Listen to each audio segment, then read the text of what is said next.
ഷിംല കരാർ പാകിസ്ഥാൻ റദ്ദാക്കുകയാണ്. ഇതൊരു ആന മണ്ടത്തരമാണ് എന്ന് പറഞ്ഞാൽ അത് നമുക്ക് തള്ളിക്കളയാൻ കഴിയില്ലല്ലോ.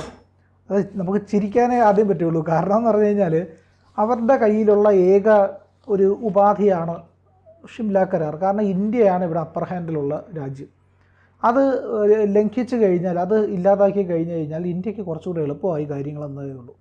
അതായത് നമ്മുടെ നിയന്ത്രണ രേഖ, രണ്ട് രാജ്യങ്ങൾക്കും ഇടയിലുള്ള നിയന്ത്രണ രേഖയാണ് LOC എന്ന് പറയുന്നത്, ലൈൻ ഓഫ് കൺട്രോൾ എന്ന് പറയുന്നത്. ഇന്ത്യയെ കഴിഞ്ഞാൽ പാകിസ്ഥാൻ എന്ന് പറയുന്ന സ്ഥലം നിർണ്ണയിച്ചിരിക്കുന്നു. 1972 ഈ ഇന്ത്യൻ പ്രധാനമന്ത്രി ഇന്ദിരാഗാന്ധിയും പാകിസ്ഥാൻ പ്രധാനമന്ത്രി സുൽഫിക്കർ അലി ഭൂട്ടോയും തമ്മിൽ ഒപ്പുവെച്ചൊരു കരാറാണ് ഹിമാചൽ പ്രദേശിലെ ഷിംലയിൽ വെച്ച്.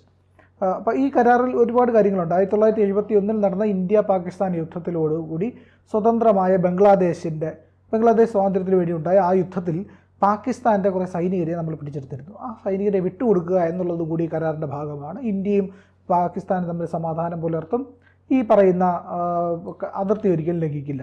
പക്ഷേ പാകിസ്ഥാൻ അത് കഴിഞ്ഞിട്ട് നിരവധി തവണ ആ കരാർ ലംഘിച്ചിട്ടുണ്ട്. കാർഗിലടക്കം അത് നമ്മൾ കണ്ടതുമാണ്. പക്ഷേ ഈ കരാറിലേക്ക് എത്തുന്നതിന് മുമ്പ് ഒരു കാര്യവും കൂടിയുണ്ട്. കാരണം ഈ LOC കഴിഞ്ഞിട്ടാണ് പാക് ഒക്കുപ്പൈഡ് കാശ്മീർ കിടക്കുന്നത്, പാക് അധിനിവേശ കാശ്മീർ. അതെങ്ങനെയാണ് എന്നുള്ളത് കൂടെ ചരിത്രം കൂടി അറിയണം നമ്മൾ. അതായത് കാശ്മീർ എന്ന് പറയുന്ന സംസ്ഥാനം ഇന്ത്യയുടെ ഭാഗമാകുന്നതിന് തൊട്ട് മുമ്പ് പാകിസ്ഥാൻ അവിടെ പിടിച്ചെടുക്കാനായി ഒരു ആക്രമണം നടത്തി.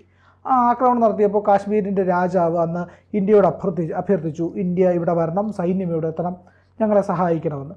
അങ്ങനെയാണ് സർദാർ വല്ലഭായ് പട്ടേൽ അങ്ങോട്ടേക്ക് സൈന്യത്തെ അയച്ചു. നമ്മൾ പാകിസ്ഥാൻ്റെ സൈന്യത്തെ തുരത്തി കുറേ ദൂരം ആയപ്പോഴത്തേക്കും, കുറേ ദൂരം നമ്മൾ ഏതാണ്ട് കാശ്മീർ മൊത്തം പിടിച്ചെടുക്കും എന്നുള്ള അവസ്ഥ എത്തിയപ്പോഴത്തേക്കും ഏതാണ്ട് പകുതി മുക്കാലും നമ്മുടെ കയ്യിലായി. പിന്നെ ഇന്ന് പാക് ഒക്കുപ്പൈഡ് കാശ്മീരായി ഇരിക്കുന്ന POK ആയിരിക്കുന്ന പ്രദേശങ്ങൾ അവിടെ ഇപ്പോൾ അതിർത്തിയിൽ നിൽക്കുന്ന ആ പ്രദേശത്ത് എത്തിയപ്പോഴത്തേക്കും നെഹ്റുവിന് വിശ്വമാനവികതയിൽ വലിയ ബോധമുദിച്ചു. ഞാൻ വലിയ കരുണാമയനായി ലോകത്തിൻ്റെ മുന്നിൽ നിൽക്കണം, സമാധാനപ്രിയനായി നിൽക്കണം എന്നൊക്കെ വിചാരിച്ചിട്ട് നെഹ്റു ഒരു ആനമണ്ടത്തരം കാണിച്ചു. കൃഷ്ണമേനോനെ നേരെ UN വിട്ട് അവിടെ പ്രസംഗിപ്പിച്ചു. കൃഷ്ണമേനോൻ 8 മണിക്കൂറോളം നീണ്ട പ്രസംഗം നടത്തി. ഇത് പ്രസിദ്ധമാണ് ആ പ്രസംഗവും. ആ പ്രശ്നം UN കൊണ്ടുപോയതോടുകൂടി തന്നെ ഒരു ഉഭയകക്ഷി ബന്ധമായിരുന്ന, അല്ലെങ്കിൽ ഒരു ഉഭയകക്ഷി തർക്കമായിരുന്ന, ഒരു ബയലാട്രൽ ഇഷ്യൂ ആയിരുന്ന പ്രശ്നം മൂന്നാം കക്ഷിയുടെ കയ്യിൽ കൊണ്ടു കൊടുത്തു. ഇന്നും അത് UN ഇടപെടാറുള്ള ഒരു അവകാശം കൊടുത്ത ആന മണ്ടത്തരം കാണിച്ച് നെഹ്റു ഇമാതിരി ഒരുപാട് ദ്രോഹങ്ങൾ ഇന്ത്യയോട് ചെയ്തിട്ടുണ്ട്. അതാണ് ഇവിടുത്തെ നമ്മുടെ വികസന ശില്പി, ഭാരത ശില്പി എന്നൊക്കെ പറയുന്ന ഈ നെഹ്റു കാണിച്ച ഏറ്റവും വലിയ മണ്ടത്തരങ്ങളിലൊന്നാണ്. അങ്ങനെ ഇന്ത്യയുടെ കൈവശം ഇരിക്കേണ്ട വലിയൊരു ഭൂപ്രദേശം ഇന്ന് പാകിസ്ഥാൻ്റെ കയ്യിലായി. പിന്നീട് 1972 ഈ ഷിംല കരാർ നിലവിൽ വന്നതോടുകൂടി അന്ന് യുദ്ധശേഷമുണ്ടായ ഒരു മേഖല, ആ അതിർത്തി എങ്ങനെയാണോ ആ അതിർത്തി അതുവഴി നിലനിന്നു. BJP സർക്കാർ അധികാരത്തിൽ വരുമ്പോൾ BJP സർക്കാർ പറഞ്ഞിരുന്നു, അമിത്ഷാ പറഞ്ഞിരുന്നു, ഞങ്ങൾ POK തിരിച്ചു പിടിക്കും. പാക് ഒക്കുപ്പൈഡ് കാശ്മീർ, അത് കാശ്മീരാണ് ആത്യന്തികമായി ഇന്ത്യയുടെ കയ്യിലുള്ള പ്രദേശമാണ്. ആ പ്രദേശം ഒരിക്കലും പാകിസ്ഥാൻ്റെ കയ്യിലേക്ക് ഞങ്ങൾ കൊടുക്കില്ല, ഞങ്ങളുടേതായി തന്നെ നമ്മൾ തിരിച്ചു പിടിക്കുമെന്നും പറഞ്ഞിരുന്നു. ഈ ഷിംല കരാർ വരുമ്പോഴത്തേക്കുള്ള ഒരു പ്രശ്നം എന്ന് പറഞ്ഞു കഴിഞ്ഞാൽ പാകിസ്ഥാൻ കാണിക്കുന്നത് ആ നിയന്ത്രണ രേഖയെ എടുത്തു കളയുകയാണ്. എന്ന് വെച്ചാൽ നമ്മളടുത്ത് പറയുകയാണ്, വേറെ കഴിവുണ്ടെങ്കിൽ വന്ന് പിടിച്ചോ, നമുക്കെന്താ കഴിവ് കുറവ്. ഇന്ത്യൻ ആർമി വിചാരിച്ചു കഴിഞ്ഞാൽ ഒരു ദിവസം കൊണ്ട് അടിച്ചു കയറി POK നമുക്ക് പിടിച്ചെടുക്കാൻ കഴിയും. വലിയ രീതിയിൽ നമുക്കവിടെ ആക്രമണം നടത്താൻ കഴിയും. ആ പ്രദേശം മുഴുവൻ നമ്മുടെ കയ്യിലിരിക്കും. ഒരു കാരണവശാലും അത് പാകിസ്ഥാന് ഒന്നും ചെയ്യാൻ കഴിയില്ല, അതിനകത്ത് നമ്മുടെ കയ്യിലിരിക്കും. പക്ഷേ ഇതിനകത്ത് ഒരുപാട് പ്രശ്നങ്ങളുണ്ട്. അത് ഈ POK നമ്മൾ പിടിച്ചെടുക്കുമ്പോൾ POKയുടെ പല ഭാഗങ്ങളും ചൈനയ്ക്ക് ലീസിന് കൊടുത്തിരിക്കുകയാണ് പാകിസ്ഥാൻ. പിന്നെ കുറച്ച് ഭാഗത്തിന് ആസാദ് കാശ്മീർ എന്ന് പറഞ്ഞൊരു സ്വതന്ത്ര രാഷ്ട്രമൊക്കെ ആകെ ചുമ്മാ വെറുതെ പാകിസ്ഥാൻ്റെ തട്ടിപ്പല്ല അങ്ങനെ വെച്ചിരിക്കുകയാണ്. ആസാദ് കാശ്മീർ എന്ന് പറഞ്ഞൊരു പ്രദേശമുണ്ട്, കാശ്മീർ പാക് ഒക്കുപ്പൈഡ് കാശ്മീരുണ്ട്, ചൈന ഒക്കുപ്പൈഡ് കാശ്മീർ അത് വേറെയാണ്, അക്സൈസിൻ മേഖലയാണ്. അതല്ലാതെ തന്നെ പാക് ഒക്കുപ്പൈഡ് കാശ്മീരിലെ ചില ഭാഗങ്ങൾ ഇവർ ചൈനയ്ക്ക് ലീസിന് കൊടുത്തിട്ടുണ്ട്. നമ്മൾ അവിടെയൊക്കെ ചെല്ലുമ്പോൾ ചൈനയുമായിട്ട് പ്രശ്നം ഉണ്ടാകാനുള്ള സാധ്യതകളുണ്ട്. ശരി, അതവിടെ നിൽക്കട്ടെ, പക്ഷേ പാകിസ്ഥാനുമായിട്ടുള്ള പ്രശ്നമാണ്. ഈ പറയുന്ന LOC അവരില്ല എന്ന് വെച്ചതോടുകൂടി തന്നെ നമുക്ക് എപ്പോൾ വേണമെങ്കിലും കടന്നു ചെല്ലാൻ കഴിയും. ഈ കരാർ റദ്ദാക്കിയല്ലോ, നമ്മുടെ സിന്ധു നദീജല കരാർ റദ്ദാക്കിയതിൻ്റെ ഒരു തിരിച്ചടിയായിട്ടാണ് അവർ സങ്കല്പിക്കുന്നത്.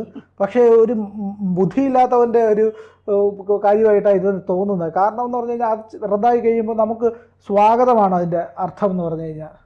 നമ്മൾ കയറി അടിച്ചു കഴിഞ്ഞാൽ പാകിസ്ഥാൻ ഒന്നും പറയാൻ പറ്റില്ല, കാരണം ആ കരാറില്ല. ആ കരാർ നിലനിന്നാലല്ലേ ഈ പറയുന്ന ഏകപക്ഷീയമായി അവർ റദ്ദാക്കിയതാണെങ്കിലും ആ കരാർ ഇല്ലാതാവുന്നതോടുകൂടി നമുക്ക് ബോർഡർ ലംഘിച്ചു എന്നുള്ളൊരു പ്രശ്നമില്ല. കാരണം നമ്മൾ അവകാശപ്പെടുന്ന മേഖലയിലേക്കാണ് നമ്മൾ കടന്നു ചെല്ലുന്നത്. അതുകൊണ്ട് യാതൊരു പ്രശ്നവുമില്ല.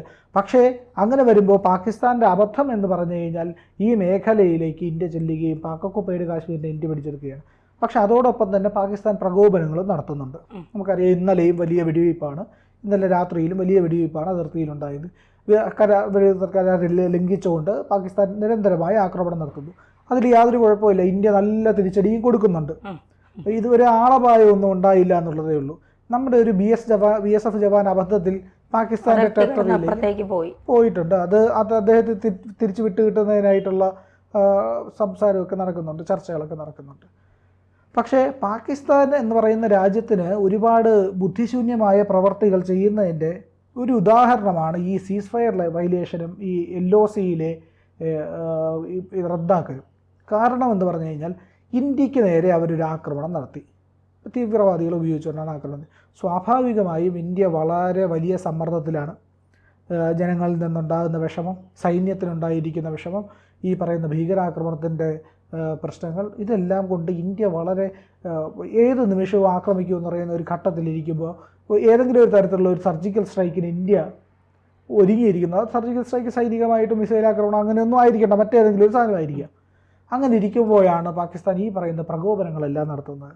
നമ്മൾ ആദ്യ പണി തന്നെ കൊടുത്തു കഴിഞ്ഞു പാകിസ്ഥാൻ. അത് സിന്ധു നദീജല കരാറിൻ്റെ റദ്ദാക്കൽ താൽക്കാലികമായി നിർത്തിവെക്കലാണ്. ആ താൽക്കാലിക നിർത്തിവെക്കലോടുകൂടി തന്നെ പാകിസ്ഥാനിന് ജലം കിട്ടില്ല. ജലമില്ലാത്ത പാകിസ്ഥാൻ എന്ന് പറഞ്ഞു കഴിഞ്ഞാൽ ഒരു വരണ്ട ഊഷര ഭൂമിയായിട്ട് അത് മാറാൻ അധിക കാലമൊന്നും എടുക്കില്ല. 5-6 മാസം കൊണ്ട് തന്നെ അതിൻ്റെ പൂർണ്ണമായ റിസൾട്ട് നമുക്ക് കാണാൻ കഴിയും. കാരണം അവരുടെ കൃഷി, പരുത്തി, ഗോതമ്പ്, നെല്ല്, ഈ കരിമ്പ്, അതുപോലുള്ള മുഴുവൻ കൃഷിയും താറുമാറാവും എന്നുള്ള കാര്യത്തിൽ യാതൊരു സംശയവുമില്ല. അവിടെ കുടിവെള്ളത്തിന് വെള്ളം കിട്ടില്ല, ജലസേചനം നടത്തില്ല, വൈദ്യുതോൽപാദനം നടക്കില്ല. ഇങ്ങനെ വരുന്നതോടുകൂടി പാകിസ്ഥാൻ കടുത്ത പ്രതിസന്ധിയിലേക്ക് പോകും. എന്തായാലും സിന്ധ് മേഖലയിൽ ഇത് രൂക്ഷമായ പ്രതിസന്ധിയും പ്രക്ഷോഭങ്ങൾക്കും കാരണമാകും. ഇത് പാകിസ്ഥാൻ്റെ നിലനിൽപ്പിനെ ബാധിക്കും. ബലൂചിസ്ഥാൻ തക്ക സമയം കൃത്യമായി ഉപയോഗപ്പെടുത്തി അവർ സ്വതന്ത്രമാകും. ബലൂചിസ്ഥാൻ മുറിഞ്ഞു പോയി കഴിഞ്ഞാൽ സിന്ധിന് യാതൊരു പ്രശ്നമില്ല. ചിലപ്പോൾ സിന്ധ് ഇന്ത്യയുടെ കൂടെ ചേരണമെന്ന് അവർ ആവശ്യപ്പെട്ടേക്കാം. പക്ഷെ അങ്ങനെയൊന്നും അല്ലെങ്കിൽ കൂടിയും ഒരു സ്വതന്ത്രമായി നിന്നാൽ പോലും പാകിസ്ഥാന് ഗതികേടിൻ്റെ അങ്ങേയറ്റത്തിലേക്ക് പോകും. ഇസ്ലാമാബാദ് ദരിദ്രമാകും, ശുഷ്കമാകും. പാകിസ്ഥാൻ്റെ പഞ്ചാബ് പ്രവിശ്യ, യഥാർത്ഥത്തിൽ പഞ്ചാബ് എന്ന് പറയുന്ന വലിയ മേഖല മൊത്തം കിടക്കുന്നത് പാകിസ്ഥാനിലാണ്. ഈ മേഖല മുഴുവൻ വരണ്ടുണങ്ങി ഒന്നുമില്ലാത്ത ഒരു അവസ്ഥയിലേക്ക് പോകും. കാരണം നമ്മൾ അതിനു വേണ്ടിയിട്ടുള്ള കനാലുകൾ നിരവധി നമ്മുടെ റിസർവോയറുകൾക്ക് സമീപം ഇന്ത്യക്കകത്ത് വെള്ളം വഴിതിരിച്ച് വിടാനായിട്ട് നമ്മൾ ഉണ്ടാക്കിയിട്ടുണ്ട്. അങ്ങനെ വരുമ്പോൾ സ്വാഭാവികമായിട്ടും ഇന്ത്യയുടെ ഭൂപ്രദേശങ്ങൾ ഫലഭൂയിഷ്ടമാവുകയും നമുക്ക് കൂടുതൽ വെള്ളം ഉപയോഗിക്കാനും കഴിയും. നെഹ്റു ചെയ്ത വലിയ മണ്ടത്തരമാണ്, അടുത്ത ഒരു മണ്ടത്തരമാണ് ഈ പറയുന്ന 80% സിന്ധു നദീജലത്തിൻ്റെ 80% പാകിസ്ഥാൻ. മഹാമനസ്കത. ഞാനെന്തോ വലിയവനാണ്, എന്തൊക്കെയോ ഞാൻ ചെയ്യുന്നു എന്നുള്ളത് കാണിക്കാനും ലോകത്തിൻ്റെ മുമ്പിൽ വലിയ അംഗീകാരം കിട്ടാനും സ്വീകാര്യത കിട്ടാനും മഹാത്മാവാകാനും വേണ്ടിയിട്ടാണ് നെഹ്റു ഈ പറയുന്ന മണ്ടത്തരങ്ങൾ മുഴുവൻ കാണിച്ചത്. സ്വന്തം രാജ്യത്തിനെയും സ്വന്തം ജനതയും നശിപ്പിക്കാനും ഒറ്റുകൊടുക്കാനും കൂട്ടുനിന്ന ഒരു മനുഷ്യനാണത്. അതുകൊണ്ട് തന്നെയാണ് സിന്ധു നദീജലത്തിൻ്റെ 80%, ഒന്ന് ആലോചിച്ച് നോക്കി, 20% മാത്രമാണ് ഇന്ത്യക്കുള്ളത്. അങ്ങനെ കൊടുത്ത ഒരു മനുഷ്യനാണ് നെഹ്റുവിൻ്റെ മഹത്വങ്ങൾ അവിടെ നിൽക്കട്ടെ. അടുത്ത് ഷിംല കരാർ റദ്ദാക്കിയ പാകിസ്ഥാൻ്റെ നടപടിയിലൂടെ തന്നെ ഇന്ത്യക്ക് വലിയ സാധ്യത തുറന്നിരിക്കുകയാണ് എന്നുള്ളതാണ്. പാക് ഒക്കുപൈഡ് കാശ്മീർ അമിത്ഷാ പ്രഖ്യാപിച്ചിരുന്നത് പോലെ നമ്മുടെ കയ്യിലേക്ക് തിരികെ വരുന്നു എന്നുള്ളത് കൂടി ഇതിലെ ഏറ്റവും പ്രസക്തമായ കാര്യമാണ്.